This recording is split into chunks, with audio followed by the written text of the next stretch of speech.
Welcome back to the Wrong Advice Podcast. I'm your host, John Picciuto, and I'm very excited to have my good friend, Jessica Miller, with us in studio again today. Woo-hoo. Jess, how are you doing? I'm doing great. How are you? I'm great. So, obviously, you're not going to introduce yourself to the guests because you've been on the pod before. But what's going on with your life? Where are you heading on Monday? So I am moving to San Francisco on Monday. Wow. Yeah. Okay. Taking the leap across country. Who's the guy? I'm just kidding. What's going on? So I spent a lot of time out there this past summer, and there's just something magical about the West Coast. And when I came home, I had like post-vacation blues and figured, why not see what's out there as far as, teaching and careers go. Mm-hmm. And so I applied to a job, and it was sort of like a beautiful unfolding on how the interview process went. And within 48 hours, I was offered a job. And was there any chance that you weren't going to take the job? No. None. Everything about it felt right. Mm-hmm. And so I think in general, those make decisions a lot easier, right? Like we should go with a natural flow of life. And it felt like this was very natural and sort of where I was supposed to go next. Interesting. So, that's the yogi in you, being very mindful and powerful to exacerbate a 3,000 plus mile move across country. Yes. But that's awesome. I, in my mid 20s, thought about moving to California. I got a job with a professional sports team in Los Angeles. Cool. And I said no. Friends, family, New York City, snow, all things that couldn't, pull me from the East Coast. But I give you a lot of credit. That's a gigantic move, but very, very cool.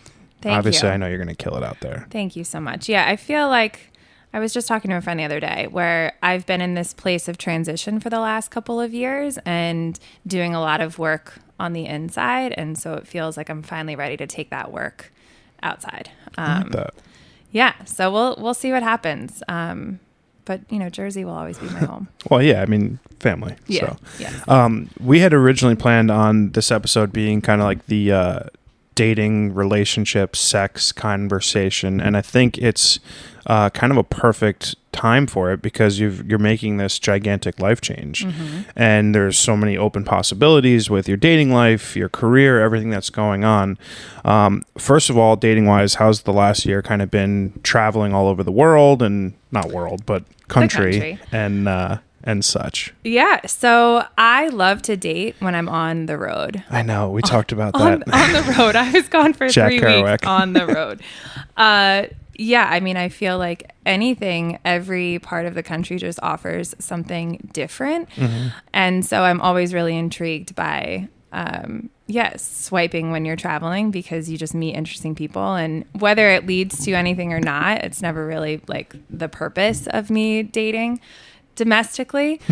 But it's a lot of fun. And it's nice to just talk to people that have a different upbringing, that do different things for a living. I mean, no knock to the East Coast, but you meet a lot of guys in finance. You meet a lot of people that were born and raised in North Jersey which is great. Yeah, those guys are all great. Which is awesome. But, I've had my fill of those conversations in the last, 3 or 4 years that I've been single. So what is the app of choice while on the road swiping? Bumble. Yes. Ladies first, obviously. Yes. Okay.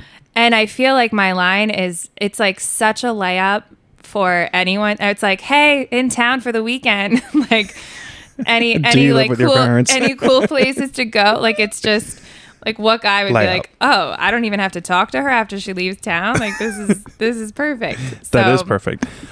So you're swiping Bumble. You're in Colorado. You're in California. You're in all over the place. Mm-hmm. Did you have any good dates?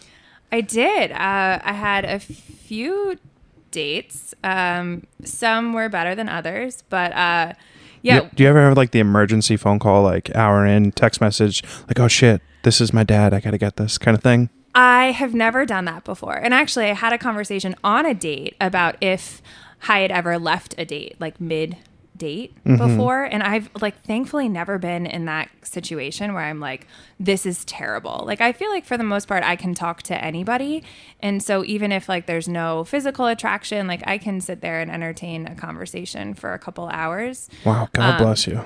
So I mean, I feel like you just ask questions and people will just keep talking. I've had two what I would, consider classically terrible dates. One was many years ago. We'd spent a lot of time texting, getting to know each other. She was awesome. And the quick kind of, rapid response text message person, which is I'm a fan of, not like wait 5 hours to respond kind of thing. And we just had a lot to talk about. And we matched on like Sunday. So we talked all week before we got drinks out in Montclair on a Friday, I think. And when we got there, she just like had nothing to say. It was like pulling teeth for the conversation. It was the only time in my life where I was ever like, okay, time to go. Okay. Did you cut it short? I didn't. And then to the absolute shock of a lifetime after our date, she was texting me and she was like, I had so much fun. Like, I can't wait to see you again. And I was like, wow. Like a completely different person. Completely different experience. Yes. Like I talked 95% of the time. Yeah. And if that's going on a date, I don't think it's going well, because who the fuck wants to listen to me talk for 95% of the time, except for the people who are listening to this podcast. It's true. But so I thought it was terrible. I was like, listen, you're great. Had a great time. I just think we should be friends, and no big deal. This past weekend, I got drinks with a person, and she had warned me pre-date that she's shy. And you can't really get that kind of indication via text. Or even through the apps. And again, I spoke for like 95% of the time. And I don't know if she was just super nice. And, after the date, she was like, oh, I would love to see you again. And then like I texted her and thanked her for her time and was like, let me know that you got home okay. And she didn't respond. And like, that was the end of that. And I'm totally okay with it. She never responded. She didn't respond, no. So. Wow. Which is fine. I'm very happy about it. It saved me the awkward conversation of like, I had a great time, but let's just be friends. Because I go into this thing, I'm very honest. No new friends. I don't need friends. Yeah. I'm not on the dating apps for friends. If it doesn't work out, we've met one time, we're strangers. Yeah. Take care. Have Best a nice of luck. life. Do you feel like when you're on dates and you're talking 95%, like, are you looking for someone that's going to talk more than you do, so you get to be quiet for a change? I think both. It's got to be give and take. Yeah. Like there has to be repertoire and, flow. There has to be chemistry and conversation. Right. I mean, if you're looking to build a relationship with someone, there has to be partnership in the communication. There has to be a give and a take. It can't be me droning on and on and on and asking you question after question after question just to get words to come out of your mouth. It's exhausting. Yeah. It was a lot. And I was thankful that the place that we went to doesn't seat people for like quote unquote dinner between 2:30 and 5. We went at 3 in the afternoon. We got 2 drinks. I was like, oh, I got to go to my parents for dinner tonight, so I can't drink anymore. So called it a day. But yeah, my feeling is very, it's chemistry and conversation. Like there's sexual chemistry and I there's love that, chemistry and conversation. Yeah. That should be another podcast title. I'll write it down. Okay. But that's what I feel, because if you don't have chemistry and conversation, there's not going to be chemistry elsewhere. Yeah. I would think, at least in my experience, 95% of the time when I have good repertoire and good bullshitting with someone, we have good kisses, we could make out good, leads to good sex, yada, yada, yada. But yeah, if I'm talking 95% of the time, I'm not having fun. I don't go on dates to learn more about myself or tell my story. And like you said, I feel like, and I know it's different when guys have sex and when girls have sex, where I feel like I have better sex when there is some sort of emotional connection. Always. Even if it's a first date and like I just laughed the whole time, that sex is better than like staring at a really pretty face or like, a 6-pack, and like it doesn't translate the same. And I feel like maybe guys feel the same way, but like I do now. Yeah. Okay. Didn't in my 20s. Right. I mean, like when I was 25, I was like, oh my God, she's Yeah, gorgeous. she's a dime. This is fine. Yeah. Yes. Oh, that's, yeah. Ah, look nice. at us. She's a dime. This is fine. Yeah. For sure. There wasn't much that needed to like get my brain into it. But now it's like you sleep with more than 2 people in your life and you don't need to like have sex anymore. Like it's much more important to have like an informed connection with a person and chemistry that builds upon having good sex. Yes. So I completely agree with you. I've greatly grown beyond just a pretty face. Yeah. Which is hard to believe because I'm so handsome. So vain. But yeah, it doesn't matter whether it's, 10th date, first date, there has to be chemistry and there has to be a connection for it to be enjoyable. I mean, all sex is usually fun and enjoyable, but good sex comes from a connection beyond physical attraction. And I think as we get older, we're able to decipher like what a true connection is versus like I'm just like thinking back on when I first started to date and what I thought was like a true genuine connection and sort of where I am now in my process of dating, and it's very different. So yeah, I feel like sex just gets better as we get older. No? Yeah. I mean, this is a terrible thing to say. The one constant to all the good sex in my life has been me. So the common denominator of good times is me. Like my effort, my energy. That is cocky as fuck, but I'm genuine when I say that. Like, for instance, when I slept with someone a few months back, and like my ultimate goal is pleasing my partner. Like I want them to have a good time so that I can have a good time. It's not like a race to see who can get across the finish line first. Yeah. It's very much let's get you taken care of, and then whatever happens after is like cherry on top of the cake. Yeah. So like for me, that's more important than, whatever else might factor into it. But yeah, interesting. I think that's a very selfless attitude. Like there are some guys out there that have that mindset and that comes across very quickly and it's appreciated, and then there are also those guys that don't have that mindset and it becomes very clear when they're focused on themselves, which also translate out of bed. Yeah, for sure. I think again that goes back to your initial question of conversation. Do I want to be talking all the time? No, like I want to get to know the person better so I get to understand her as a human being, and then sexually it's like getting to understand her in a sexual way, like understanding what she likes and dislikes. And I know not every woman has like the instant ability to have an orgasm. It's a lot harder for y'all than it is for me. I mean, give me 10 minutes and anything and it's fine, right? It's not the same. Yeah. But like as a guy, like there's more pleasure involved in getting someone else to the finish line than there is for me. Like for me, it's going to happen irregardless of what's transpiring. Right. And there's no ever an instance where it's like, I'm not going to get there. Right. So it's like making sure that the other person gets there is what's more important. And that all feeds into chemistry and connection, which I don't think I could pick someone up from a bar and be like genuinely like into whether they are like getting down to O-Town. Yeah. Do you have that problem? Like, have you ever had like a one night stand and or like a first encounter with a person and had an orgasm the first time? No. Yeah. No. Yeah. That doesn't surprise me. I feel like the one night stands, quote unquote, that I've had, there's not enough time to build a connection, or it was just like rushed and too many drinks involved. It's never like I've never had a situation where it's been a one night stand and there's been like a great connection and a 3 hour. Like, we talked for hours and hours. Like I feel like one night stands usually serve their purpose for one side. So what do you get out of that? Nothing. I think it's nice to like the chase, like you to feel desired. Down. Yeah. And it's like you meet someone for the first time and there's enough physical attraction that you're like, all right, let's just like leave this place and go. But then I feel like the second you hit the bed, it's like, oh, actually, like I think this was better before we got into this situation. Cause I don't know. It feels different. I think I've gotten to the point in my life where like I'm very upfront. The first time I have sex with a person, it's not going to be good. It's like for guys, and maybe this is just me, the first time I have sex with a person, it's like I'm a virgin all over. It's like interesting. 5 to 10 minutes, a lot of passion, and then I'm like, all right, give me 10 minutes and we'll do that again better. Yeah. You know what I mean? Yeah. It's just like now, granted, if I'm shit-faced, that's not the case. Sure. I'm talking like a sober hookup, like... I actually would agree with you, only in the sense that I think it just builds. Yeah. Like I've had really good sex for the first time with someone. You have? Yes. And then every time after that gets better and better.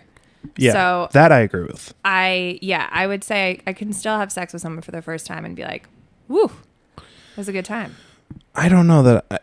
So, like, when you say first time, you mean the initial bang or the initial evening? Because I'm usually going for 2 or 3 times in one night. The initial bang. Okay, that's impressive. Yeah. I don't necessarily think I can relate to that. I don't think I've ever had. I mean, I've had experiences over a course of a night where the first time that I hooked up with someone was like legendary. I can't point to a particular time where the first time that I slept with someone, it was like otherworldly. Yeah. So, I that's interesting. Yeah.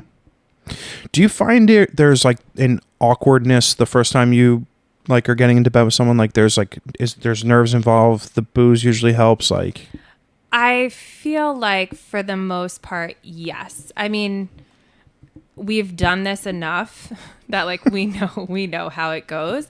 But I mean, you have to be extremely vulnerable to like, especially if you're sober, if the lights are on. I mean, I feel like it's changed a lot. Like someone recently asked me to turn the lights on and I was like, I don't want to fucking see myself naked in front of you. What do you mean? See, that's interesting. Yeah, like I've gotten over that hurdle of like only in the dark. First time. Yeah. First time. No, I mean first time, like there have been like in the middle of the day, sober, lights on. And I feel like you're very exposed. Yes. And so what was the question? Nerves. Nervousness the first time. So yes, I feel like I'm always nervous, but I also like you tap into I've been that. on this rodeo before. Yeah, you're like, okay, I know literally what I'm and figuratively. yes. What's like the worst experience you've ever had sex wise? The worst experience I've ever had. Oh, listen, I feel like size doesn't always matter. I was just having this conversation with someone. It doesn't. It does. No. 2 inches. This is my point. Okay. So I feel like in, the 3 years that I've been single, I've experienced, different sizes. And so I find like for the most part, if you are confident in what you're doing and you are generous with like how you're pleasing your partner, like I don't need to sleep with like someone that has the biggest dick ever. Yeah. Well, that makes sense. There is too small and too big. Right. So I have had some like too small encounters. Yeah. So that goes against what you were just saying. And that, I'm talking, Micro. Yep. Does it go in? Where it was like, whoa, okay, this is uncharted territory for me. And yeah, that gives me secondhand anxiety. Like you couldn't possibly believe. Reliving that moment and like, listen, great guy. It obviously didn't go past one time. That. Yeah. That's got to be tough. That like I feel for that because that's something he could never possibly control. And honestly, there were other reasons why, we didn't hit it off all like past that. But I think, and he still was super confident in other ways. And so it's not like it was. Meaning like going down and such. Yeah. So I'm like, well, you have to. Right. Your head game has to be on another level. It's true. So I was like still able to get off, but great. not, from the sexual intercourse part of it. So micro would be the worst experience of your life. But I don't even want to say worst. Because you still came. Yeah. Yeah. So it was like, okay, well, that was the first, and that was memorable for not the most positive of reasons. If okay. That does. makes sense. What was like the best experience of your life? It was like I couldn't, like afterwards. Can't catch your breath. Yeah, like can't catch your breath, but you're also like, whoa. Like, that was you just fucking like, awesome. Yeah. Yes. Like, and yeah, now I'm starting to sweat. To be fair, it's 98 degrees outside. So no, I feel like it was pretty much the best sex I've ever had. And then like gets better and better. Like that's what you're looking for. It's just like a really nice slow build. But we had a great connection. We had a really fun time while we were in cool places, doing cool things. Nice. Yeah. So I would say then that's shared experience. Also, you're out adventuring, you're doing cool stuff. It was just sort of like we were in this moment of like, wow, it's kind of crazy that we're here and like we don't really know each other, but we do really know each other. And it was awesome. How many orgasms? In like the session? I don't know. I I would say like 3 or 4. Good for him. Good job. Yeah, but we're talking, you know, like when you can just like lay around for a couple hours. But I'm not usually like it's like I can have an orgasm, but I'm not like a usually like repeatedly. back to back. Yeah, like that's. I've only had one experience with that in my entire life. I don't know. I have friends that are like, yeah, no, I can have like 5 orgasms. I'm like, what? Yeah, it's not a common thing. So I'm always surprised when I'm like, usually it's like, okay, I get off, and I'm like, all right, like we can have sex in 30 minutes, and I probably won't get off again. And this person, it was just sort of like every time it was just like steady, consistent. How much was physical, and how much of that was like your perceived mental connection? I mean, I think a lot of it was emotional and mental, but I also like makes a huge difference. Yeah, but he knew what he was doing too, so it was like a win-win. Doesn't hurt, yeah. Yeah. No, for sure. My most embarrassing. This is like I don't know how I could even tell this story. This is the most embarrassing thing I've ever done in my entire life. I'm not like a huge dirty talk person when I'm having sex. Like I like to be in the moment. I don't like to be like narrating my fucking. Agreed. I don't need to be like, oh yeah, like no. Yeah. We're having sex. I don't need to be like Joe Buck. Yeah. Telling you what's going on. Right. I slept with someone who sweetest human being on planet Earth, and she was like, "Can you talk dirty to me?" And I was like, "Okay, you could do this. You're a writer. You have a podcast. You can fucking talk dirty." Yeah. So I was thinking about how nice this girl is and how sweet she is, and I was like, I was gonna go all in. I love your fucking pussy is what I was going to say in my mind. Yeah. Midway through the sentence, I realized I'm not gonna fucking scream I love your fucking pussy to this really nice girl the first time we're having sex together. So somehow nervous. I was like, I fucking love you. And I was like, no. Record stopped. Everything in the room evaporated. I was like, that is not what I meant. I was like, and that being the case, I'm going to stop right now what we're doing. I'm going to shake her hand. I'm going to say, have a great evening. And I left. And I've never been more embarrassed in my entire life. And I explained later on what I was going to say. Yeah. And I was like, it just didn't feel like the right thing to say. And I was like, I just caught myself. And this is like not many years, but like 5-6 years ago. Yeah. And since then, I'm just never going to narrate my sex life ever That again. is a good one. Yeah, it would make for a absolutely hysterical rom-com. You know, you could see that playing on some Netflix show. That being said, it being my life, everyone I've told that story to, including everyone who's listening, is going to get a big kick out of it. But it was fucking hysterical. Hilarious. Yeah, the whole dirty talk thing, I feel like it in theory, right? You're like, this is a turn on, but when you're in the moment, you're like, it's actually not really necessary. It doesn't. It feels disingenuous to me because like I'm much more into like verbalizing things that I want to do beforehand, like via text, like flirty texting or like whatever. But like when you're there, it's like we're already going to do this. I don't need to tell you.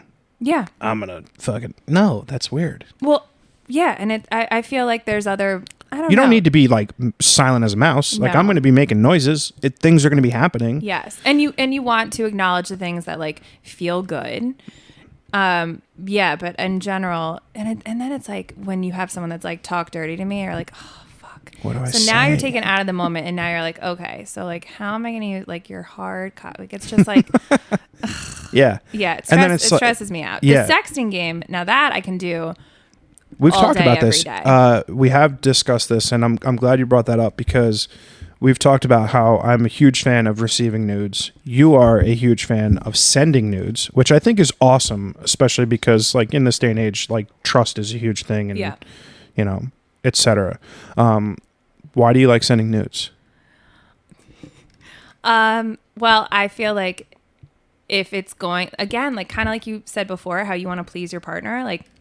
I very much feel the same way. So if your guy likes it, he's getting it. Yeah, I'm like, okay, so if you enjoy getting nudes from me, like then I get pleasure from sending you nudes. So I'm like, now I'm turned on because I know you're turned on. Got it. Definitely don't want to receive a penis picture and can receive, right? Unsolicited dick pics are not welcome. Obviously. However, if I ask for it, send away. Do you want it though?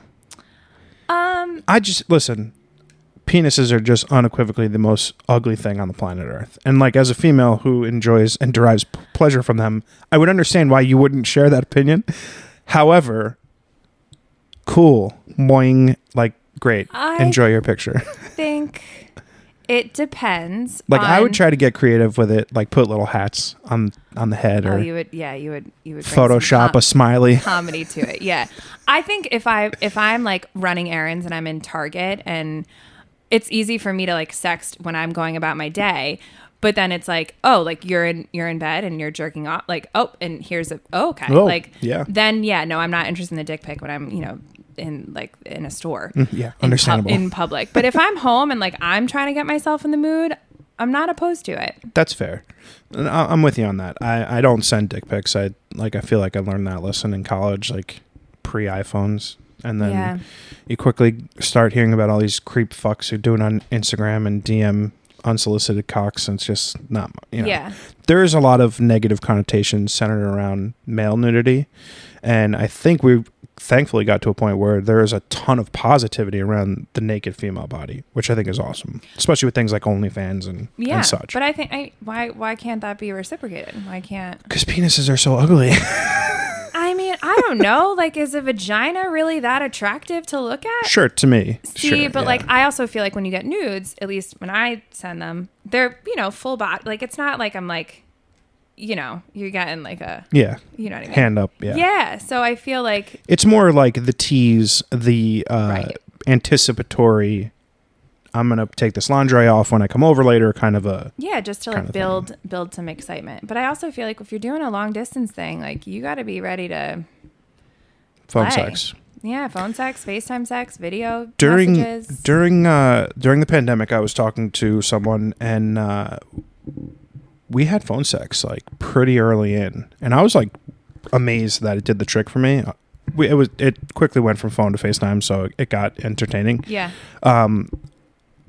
I don't think I've ever really been about that like phone sex life, but it was not terrible. It was enjoyable. Like I said, with the dick pic, I feel like if I'm in the mood to get myself off. But like, do you watch something in addition to glancing at the penis picture, or it's just all mental? I'm a big mental person. I'm not a big porn person. That's a woman for you. Yeah. God bless you. I mean, my brain doesn't work that well. I feel like porn, unless it's like pretty and like there's a good storyline, like soft porn I can get down with, but no, I'm not on like what's it called, RedTube, YouPorn, Pornhub. what those are? Pornhub. Maybe they're from college. Yeah. I think the world in porn in general is like a slippery slope because everything is like creepy. I can't even read titles anymore. I've just got to look at the thumbnail to see if it is an attractive girl. Anybody could put anything out there now, so which is cool, like but like awesome. also not cool. Like it could take me out of the moment very fast, and so I'd rather just like draw on my memory. I'm all for people having like their kinks and stuff, but like when you're watching porn and you're trying to like get to your happy place, and then all of a sudden the guy like slaps the girl in the face or like starts choking her out. It's like, I didn't expect that to happen. Like, yeah, right. And then you're sort of you're taken out of the moment, and you're like, and that there's lots of things that happen in porn where I'm like, ooh, I didn't see that one. I didn't see that one coming. If you're speaking to the guy listeners right now, what's like your biggest tip or advice that you can give to a guy for chemistry building, orgasm achieving, etc., that you think would be something that maybe we don't all know? I mean, I don't think that this is like new, but I feel like in general, if you can allow yourself to be vulnerable, whether that's in conversation or in bed, I think that like you take your guard down, right? Like no one wants to have sex with or a conversation with someone that's closed off, guarded. And so in general, I feel like I've had the best connections with partners when they share something that like I wouldn't necessarily know about them otherwise. Like I think those moments of like it builds trust too. And so that way when we're in bed, it's like, oh, I actually wouldn't consider doing this, but I will because you're vulnerable and I'll be vulnerable with you too. Is that like I want to try to suck your toes, something like that. Well, whatever your thing is. Yeah. Like, I've certainly had guys that have. I hate feet. I know we just like looked at each other and laughed. No, and not the feet thing, but just like in general things that I'm like, oh, I wouldn't think about doing that. Yeah. But maybe I will. Like, just expressing like, hey, these are the things that what makes you feel. Oh, that's the other thing. Like, what makes you feel good? Yeah, or that is my like lead into sex all the time. Like, I want to know two things. Do you like to get eaten out? Because to me, I want to do that before anything. I want to try to get you off before we even have sex. Yeah. Because I feel like 80% of my job's done, and then we're good to go. And then like getting a clear picture of like, obviously, what's your favorite position is a question you get a lot. They're all great. There's not like one, but like sometimes a girl will be like, listen, I can't come from missionary or doggy or on top. These are the best positions for me. And like having those kind of informed discussions with a partner is super, super helpful. Yeah. And that, again, level of vulnerability is helpful. And it takes something like you have to trust a person to be like, hey, I actually don't like this. Or to be like, you know what I do like? And like, you might be surprised by this, but like, whatever, choke me out. And I just feel like just allow yourself to be vulnerable so you can have a great experience together. I appreciate that. I've had someone ask me to choke them out before. It made me feel slightly uncomfortable. I mean, I think that there's a nice way to do it. I agree. I'm just happen to be 6'1", 235 pounds, and I've got a good grip strength, and it freaks me the fuck out. Like, I don't want to be in a situation where I'm naked, the person that just asked me to choke them is passed out, and I don't know what to do. It's just like there's a very fine line between I'm turned on to like, I can't breathe. This is too hard, so like you just like give a light tap. I don't like it. I don't like it. That's enough. And like if my future girlfriend and or wife is into it, you're gonna have to teach me to be gentle because it's scary. But again, it puts you in a position. Yeah, that takes some vulnerability to be like, hey, this will probably make you a little uncomfortable, but it really turns me on, and I'm gonna help guide you through that. Totally. And that doesn't happen from like a one night stand, usually, or. Yeah. If a one night stand like put her hand around my throat and started choking me, I'd be like, okay, you need to go now. Yeah, I just. It's very presumptuous of you to think that I want you to choke me out. I'm uncomfortable thinking about that. It's understandably so. Yeah.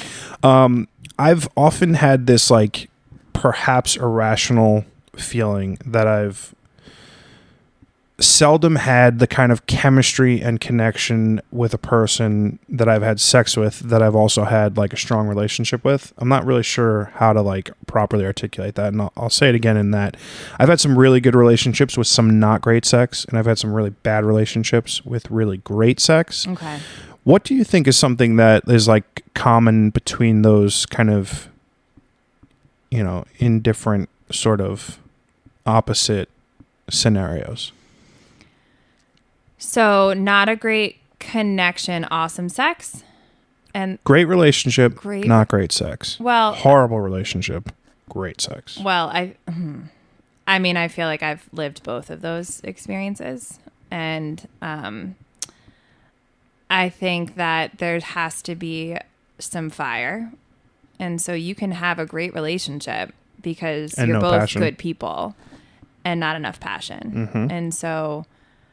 I think a lot of people can relate to that, especially over time when you've been with someone for so long and they know you like. That was actually going to be my my follow-up. Sorry for interrupting you. You were married. You were with someone for a long period of time. And aside from the fact that the relationship didn't work out, my longest relationship, we're talking 2 to 3 years. We never got to like the stagnant part of like a 15-year, 20-year relationship. Yeah.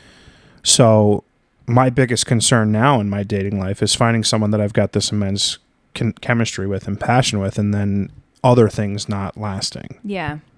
Yeah. It's hard because I feel like I went from that situation to another situation where, the relationship wasn't super healthy, but because it wasn't, the sex was really good. Yeah. And then you hold on to that, becomes your focus because you know that your relationship isn't very healthy. And so I feel like that's why the sex continues to be so good, because it almost feels like, well, this is what we have. So we know we can do this really well. That's really interesting. Yeah. I had a very bad relationship where we had very, very good sex. And Now that I think back on it, the amount of times that we had sex would be like an alarming number of times. Yeah. Like a normal relationship, you wouldn't have sex 3 times a day, every day. Right. Because we're filling up the time doing the thing that we were good at. Right. Because you either don't want to spend time with them elsewhere, or if you're about to, like, it would fix everything. It was like the Band-Aid. So it's like, all right, we got into a fight because we always fight, but then we have really great sex when we make up. Yeah. But like, that's not healthy. Not at all. But like, I've also think those are, in my instance at least, that was a mid-20s relationship. I feel like those are fewer and far between as you get older and more like confident and comfortable in yourself. I mean, that's the goal. If you put in the work on yourself, then you won't settle for a relationship that is less than. Totally. Do you believe in soulmates? No. Not at all. Multiple? 0. I just don't care for the word soulmate. I feel like there are people that come into your life at different points in time for a reason. So I don't know, maybe some people would say that's your soulmate, but no, I think that you evolve. You're supposed to evolve over the course of your life. And so you're going to evolve. Your partners are going to evolve. And I don't know that I've never met someone and been like, you're my soulmate. Like, we're supposed to be together. You have to whisper because that's real. Yeah. Like and I had this conversation on a date recently where I'm like, have you ever been on a date and been like, she's the one? I have. Really? Yeah. It wasn't a date, but yeah. I've been in that instance. But I think it's the thing that she was not the one. Is she, or just like not, I'm not saying that like you end up with your soulmate. I'm not saying like every book gets a happily ever after. I'm not saying you have only one soulmate. I'm just saying I've definitely met someone in my life who I was like, I want to spend the rest of my life with this person. I knew it in 5 minutes. That's not going to happen, but I think it's certainly plausible. Yeah. I've dated some of those people too. Crashed and burned. 0 to 100 and 100 to 0. I guess that's my point. So my philosophy on soulmates is we likely have more than one.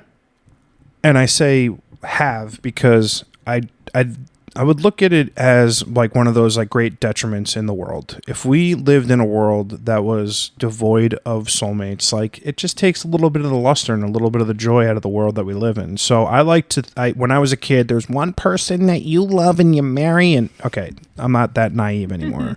I do think different people come into your life at different times and serve different, focuses and points at that time in your life. But I do strongly believe that there is going to be a day when you and hopefully I meet someone and we're like, wow, yeah, this was the thing I've been waiting for. Yeah, I agree with you. I guess I just wouldn't use the word soulmate, but too cheesy. I do feel like I've met people where it's been like, I am very grateful in this moment that the universe brought us together. It's funny. I've had an alarming number of experiences, and few of them have not many of them have led to like an intimate, like sexual, like experience. Mm-hmm. But they are people who I was like, yeah, I'm absolutely going to marry this person. Yeah. I was completely wrong. Right. And it's also who, what you know about them on a first date.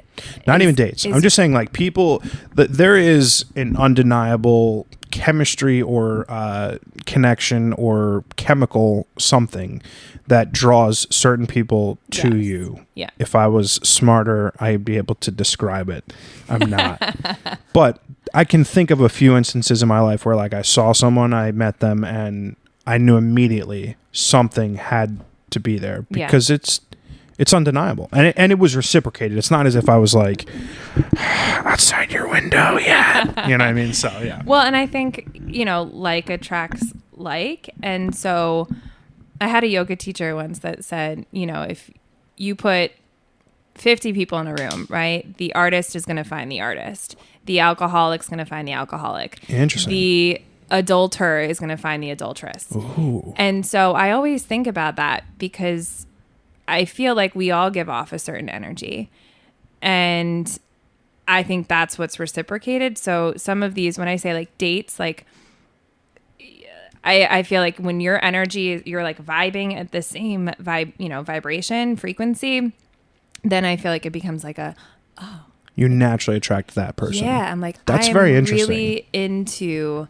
this. Interesting. That is super, super interesting. Yeah. Because don't get me wrong, I'd be totally down to date an artist or like a photographer or something, and I feel like that's how I'm, shaking, vibrating currently. Yeah.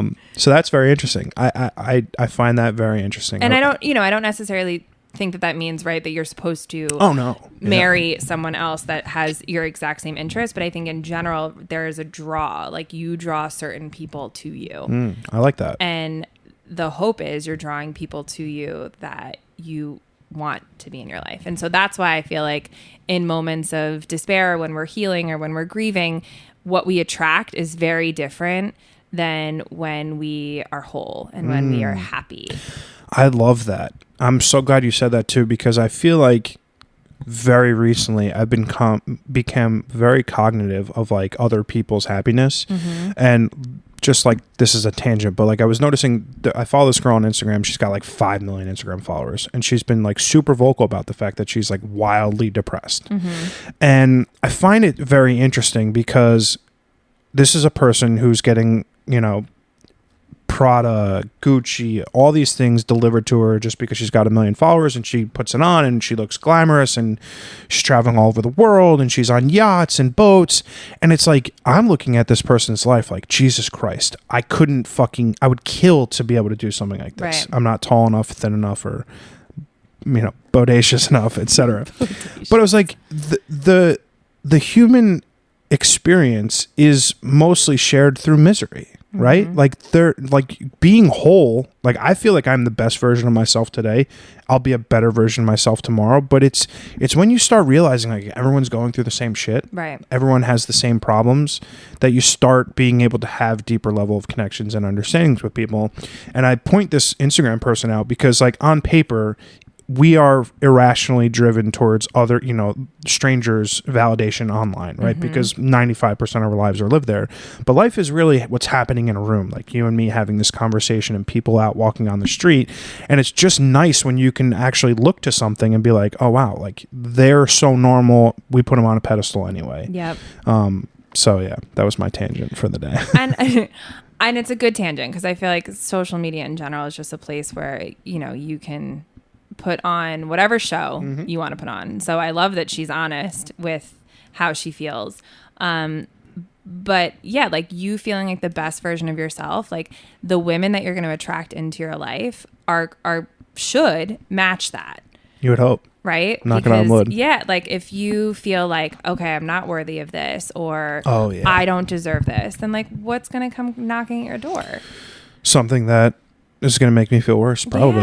Yeah. Or someone that you feel like, I mean, this has happened before, and this happens a lot, I think, with people that are just healers, whatever that means. If you're a therapist, a yoga teacher, you attract people that look to you for like help, guidance, fixing. And so I always think it's interesting, like, especially as I talk to like my yogi friends, the type of men that they'll date. And I've recently... Because are they in need of...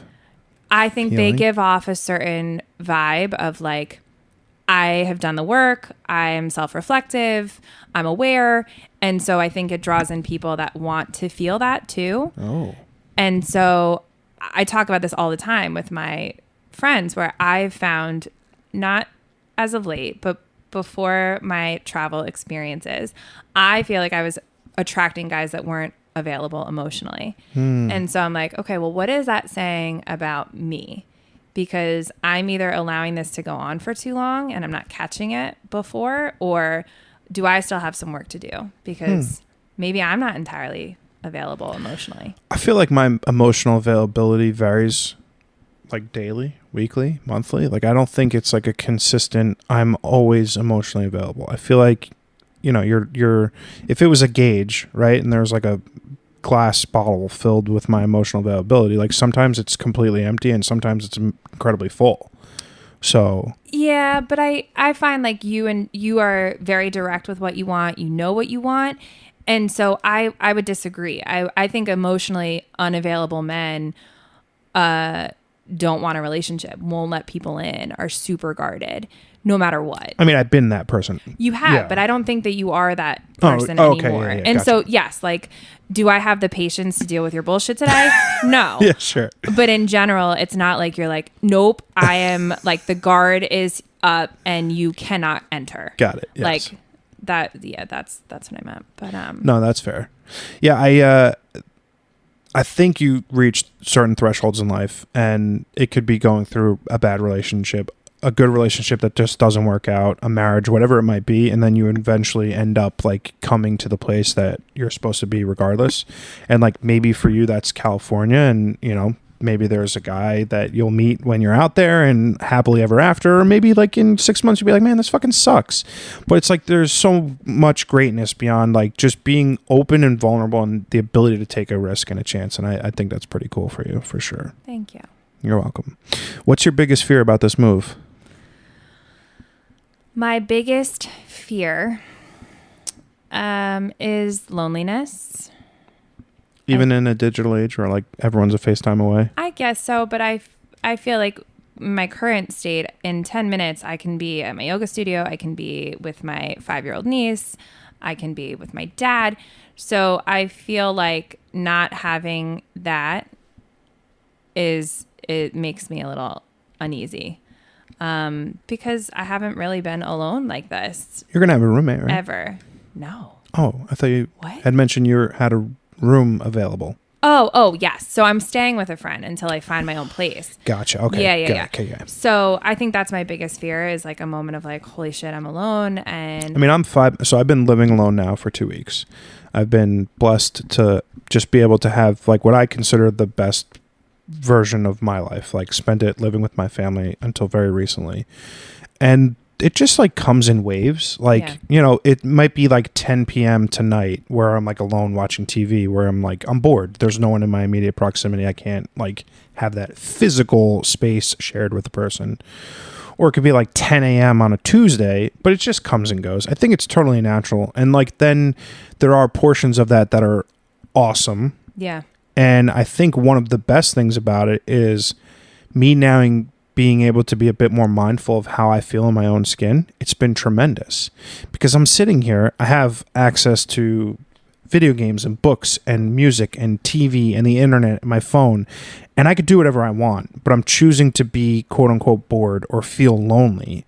And starting to be cognitive of why I'm feeling that way has led to some pretty great growth in a short period of time. The flip side of that is boredom's real. Yeah. It is, you know, with the access to everything. Yes. But I think boredom is so necessary to be creative. I agree. And so we talked a little bit about this on the phone when we spoke. Like, I think that ability to sit with yourself, you learn a lot. Mm-hmm. And I think for many of us, we don't really give ourselves the time to just sit alone. And so I'm looking forward to that growth. But I think just being such a family person and a friend person, and like I've got like a great community around me, and just uprooting on, it's something you've always wanted to do. Yeah. I mean, ever since I was 18, like I wanted to go to school in California, but it was too far away from my mom. And as much as I loved the idea of living on the West Coast, like I stayed on the East Coast for so long. And I do think that it's an easier decision to make because she's not here. Mm-hmm. And I feel like it's just like an untapped, like there is so much there for me to like, oh, I want to, like, what's over there? Like, I want to dip my toe in that, or, you know, there's opportunities that I don't even know about. One of the reasons why I never made the move was, this might be a rational thought, but I always felt like that would be me running away from something. And I'm not saying that's what you're doing, because I don't get that impression at all. I think this is something you've put a lot of thought into and have made an extremely informed decision on. But for me, it always felt like there's something missing here, so I should go somewhere else. And meanwhile, I'm thankful that I realized that the things that were missing was just like growth in myself. Right. So you've beyond that, you know, you've done that internal growth tenfold comparative to me. So I don't get that impression a lot. But I have, like, I've always contemplated, you know, whenever you're in LA, you're like, oh, this place is great. And then, then you're like, you know, you got the vacation rose-colored glasses on. So I think while it's such like an awesome thing, like I know it's something I could never do. Yeah. And I've got no strings. I've got an apartment. I could cut the lease and bail. And well, and you know your bandwidth, and so like, okay, that maybe it's not across the country. Could I live a 3-hour drive away? Yeah. But I think for me, 3 years ago, I wanted to move, and that was running away. Mm-hmm. Like sitting in the uncomfortable of being newly divorced, being in an area where I was surrounded by reminders. Yeah, just that life. As much as I wanted to run, I sat in it, and it was so uncomfortable and hard. And so I feel like if I hadn't have done all that work, there's no way that this move would feel as right. I completely agree with you. We can cut this if you want me to. I just wanted to check the time so I knew when it was going to happen. Yeah.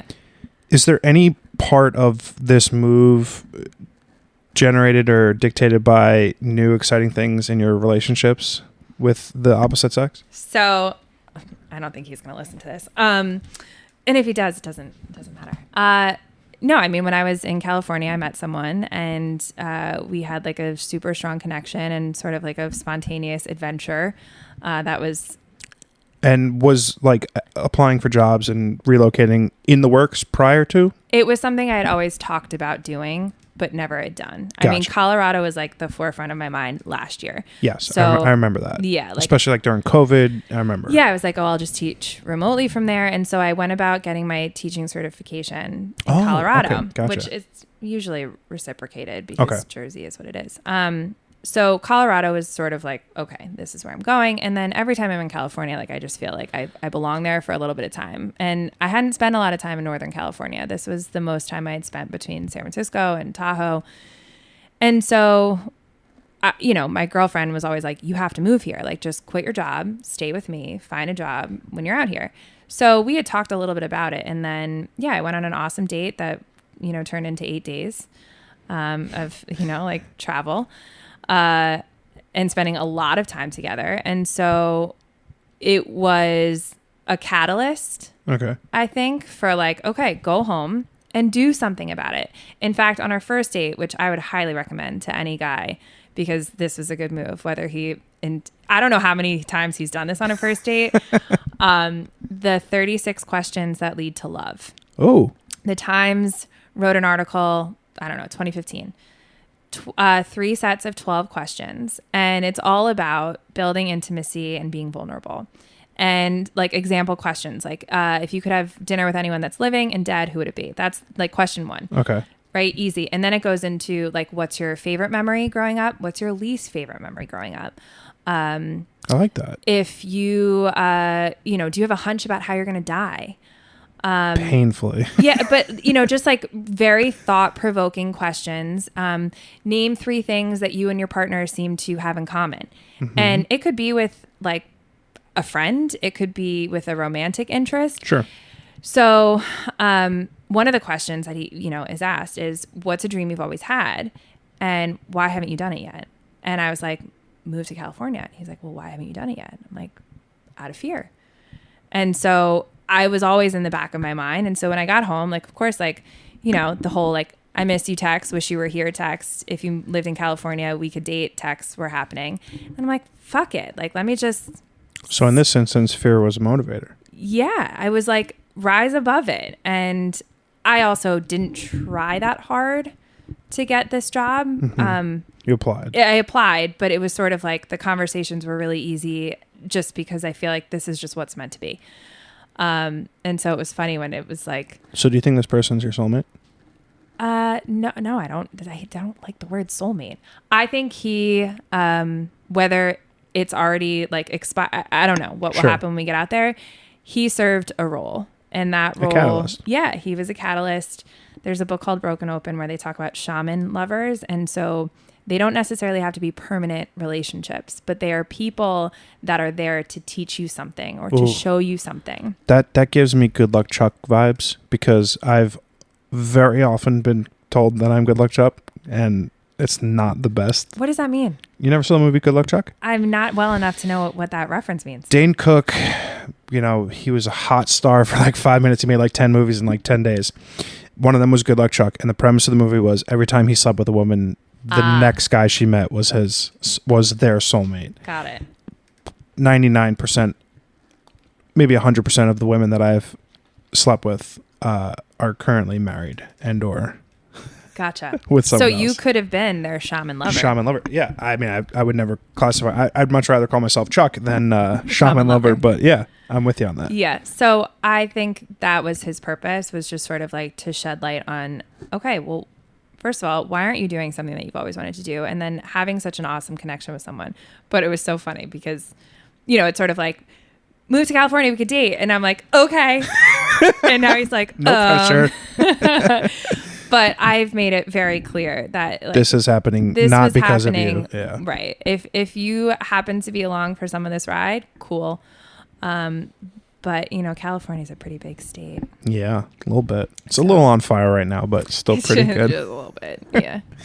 So yeah, I mean, we'll see. But prior to the podcast, so I flew out to California about a month or so ago and drove back east. I have like 51 pending matches from my drive across the country that I can't match with because I no longer have like the geolocation for Bumble.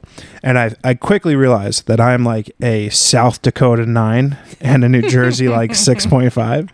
But you said a similar funny instance where you're like, I'm going to be a hot bitch in California. So even if it doesn't work out with this guy, you're still good. Yeah, I mean, I said it like a little less cocky than that, but I'm exuding the cockiness for you. But I feel like it's a whole, again, untapped dating pool. Mm-hmm. And the difference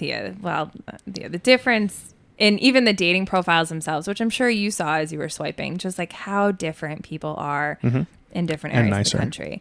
And it's just like, oh, like everyone surfs. Like if you match with someone out east that surfs, you're like, you're drooling. my person. You're like, oh my God, how sexy are you? And it's like over there, it's like everyone surfs. I don't think surfers are sexy, but that's a me thing. Why? I don't know. You're giving me off surfer vibes today. It's not. Why? Because my hair is frizzy? Yeah. Oh, I think surfers are so sexy. Yeah, it's a girl thing. For sure. I don't know. I feel like it's... Do you think you have a type? No. I don't think so. Physically, no. Yeah. Because I feel like I've dated guys that were like my height, really tall.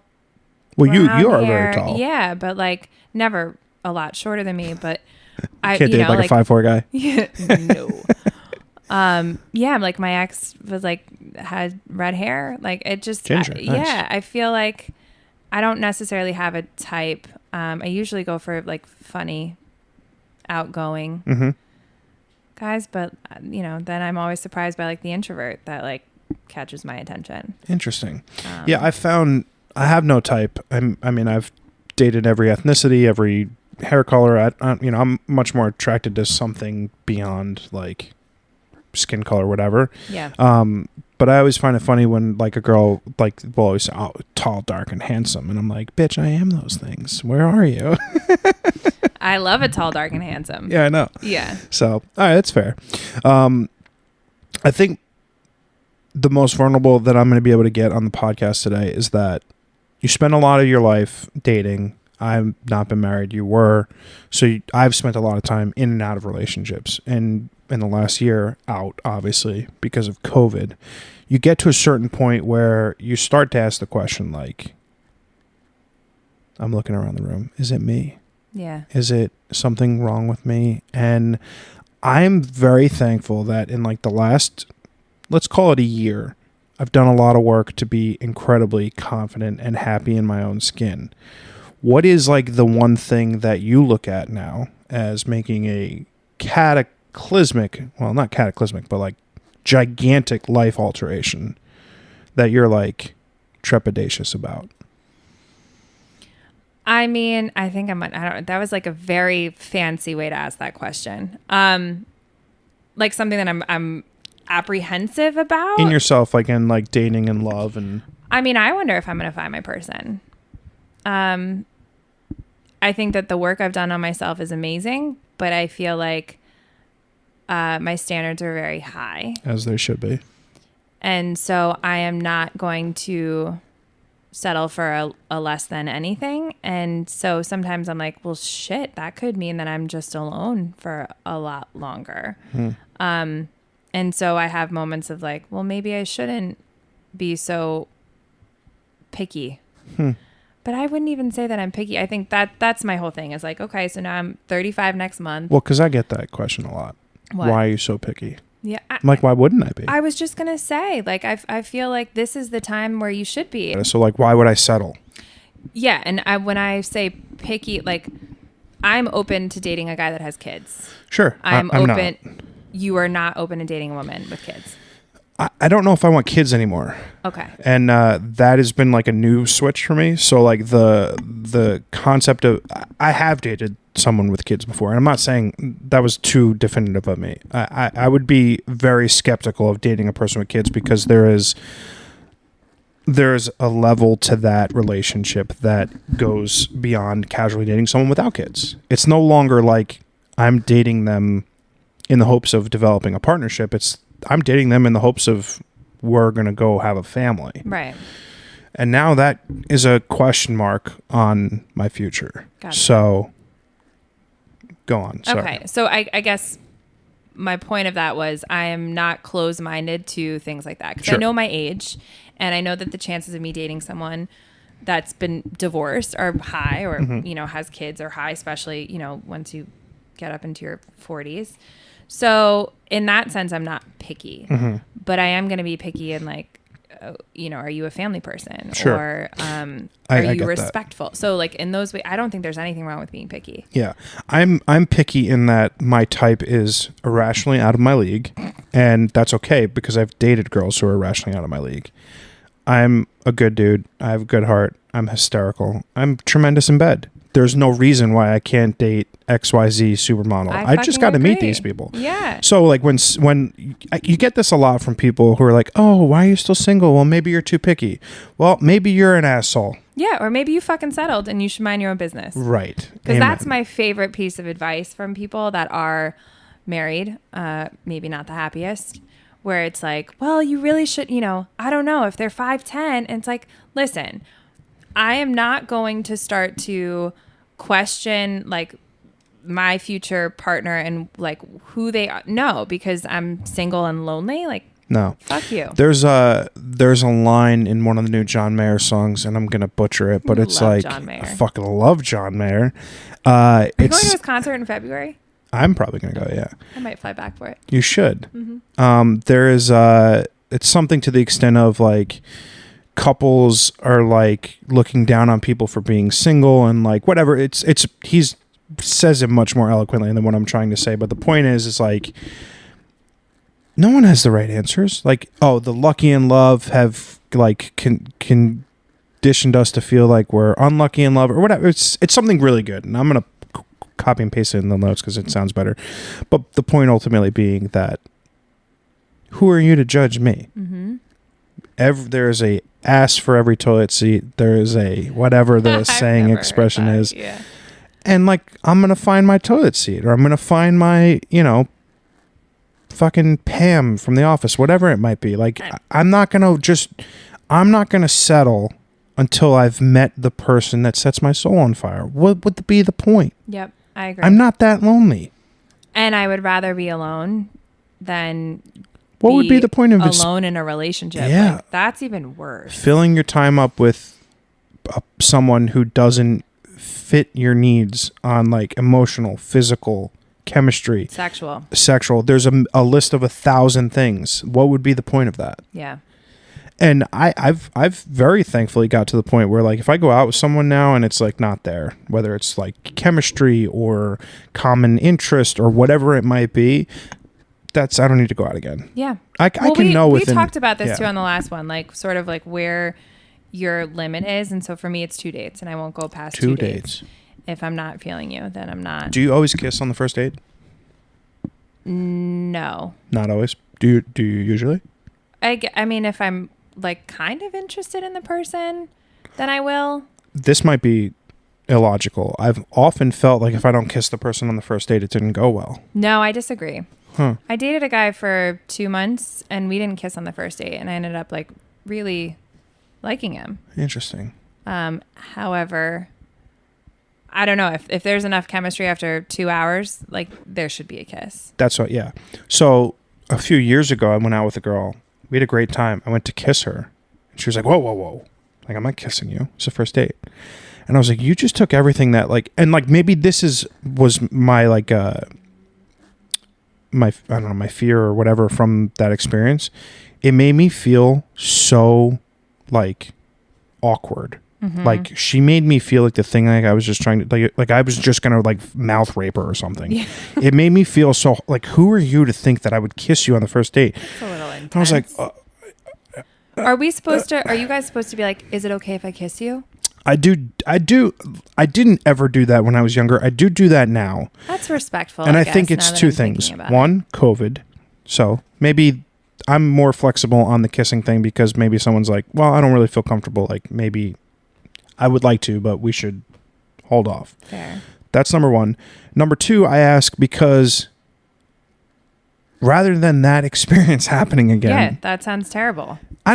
I don't do it in a, oh, shucks, can I kiss you, ma'am? You know, it's not like a loser thing. It's like I come at it from like an endearing, funny thing. And I make it approachable in that they are okay with saying yes. And they would also be like, you know what? No, not really. Right. And then it's not me leaning in presumptuously to something that could be transpired as, I don't want to do this. Why are you leaning in? And then, you know, it's that whole thing that transpired. But I was like blown away. I was blown away. That's why sometimes if like I want to kiss the person, like I'm just going to do it. Yeah, but like I need to give you consent to kiss me. And so now I should ask the question too? Yeah. Okay. I guess. I've been asked before if a girl could kiss me before, and I was like, by all means. Why are you asking? You should have just done it. Really? Yeah. Yeah, no, I've never asked, but I've definitely been like, okay, I don't know when you're planning to make the move, but you're taking too long. There are, it's a case by case basis. There are, if I walk you to your door and your key jingling and like saving time, like I know something wants to be done. Do you know what I mean? There are, you know, nonverbal cues that are given when someone wants to kiss you if they're hurrying up to go or like get to their car or their train or whatever it might be. So there are instances where the question doesn't need to be asked. It's more implied. But recently I've a couple times been like, can I give you a goodnight kiss? And I think I say it much funnier than that. Yeah. And, you know, more of my personality than, well, shucks. But I mean, that's cute too. Yeah. So. I like that. Yeah.